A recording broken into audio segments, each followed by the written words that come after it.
Hello. Haha. It's me. I'm talking to you right now from Overcast, Dauphin Island, Alabama.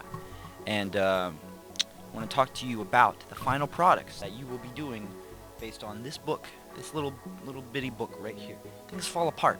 See, this book, um, please finish reading the book. Just finish it. I'm going to be having academic support this week for people who didn't finish it. And you're just going to sit there and read it. You got to finish it. But I'm here to talk to you about the two major things, two final products that you'll be doing of this book. The first thing is kind of like an essay, standard, whatever, it's an essay. Except it's actually a blog. It's going to be in the style of a blog. Now, I'm sure you've read a blog before in your life.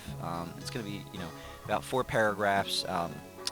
You need to, of course, cite the book. You got to do your usual kind of integrating evidence into it. That's a big part. But the main question you're answering is, how does the novel capture a unique time and place while also revealing universal truths?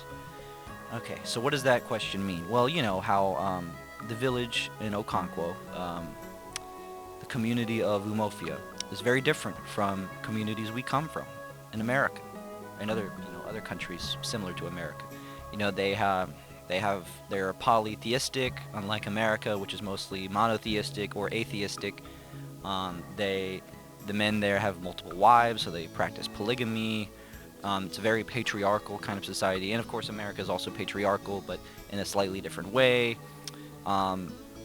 So those are things that are sort of unique to one society, the society in the book, Umofia. But there's also universal truths. There's things that are consistent among all societies of the world. So, for example, there's families. You've got a mom and a dad. You've got your kids.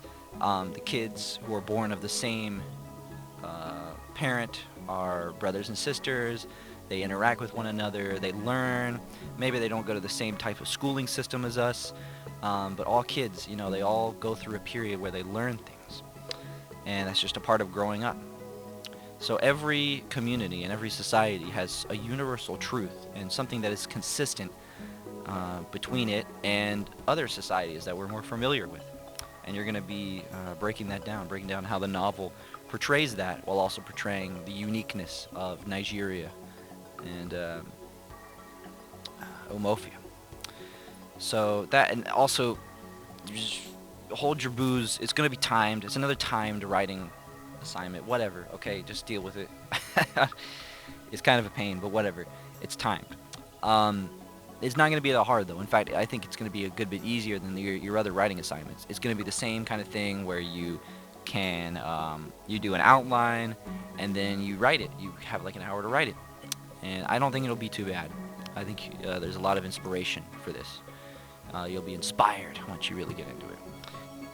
So that's the blog post. You'll be graded on a lot of cognitive skills for the blog post. There's integration of evidence, there's explanation of evidence, there's explanatory thesis, there's, of course, or communicating accurately and precisely, which is just grammar. In case you didn't know, the cognitive skill, communicating accurately and precisely, that's just grammar. So, if you have you will get a higher grade on this the more correct your grammar is, and that the same goes for every English assignment. So please don't ignore grammar. Okay, so that's the blog post. Your other final product is going to be more of a fun one, and I think the blog is pretty fun, honestly. I don't even think it's like a boring essay. I think it's kind of an interesting kind of essay. But how do the points of view in the novel represent a time or place, especially the values of that time or place? And so it's kind of a similar writing prompt as the blog post, but this one's really cool because you're going to get to do a podcast kind of thing.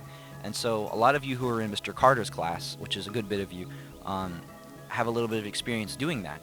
And it's basically you're sort of off the cuff. You're talking about it. You're still going through all the same basic points, but it's not quite as organized, maybe not totally scripted. You've got your talking points planned out. And that's actually going to be your second checkpoint, talking points. You're going to organize all your talking points for the podcast. So you have it all planned out, but you don't have it scripted. You don't have it written down exactly what you're going to say. It's a little more off the cuff, and I think that's pretty cool.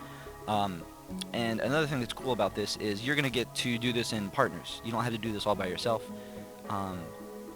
you can choose one partner, and you can do this final product with them.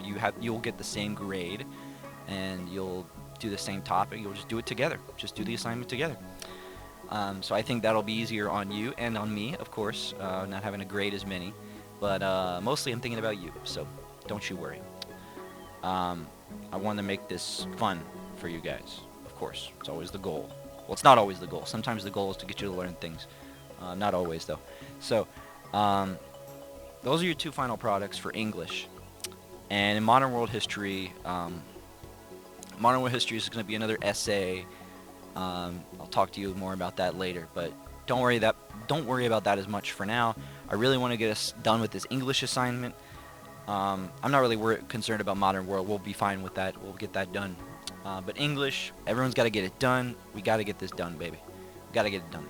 We've got this project, and we've got Passion Project, and then we got to do something with Fahrenheit 451. We got to do something.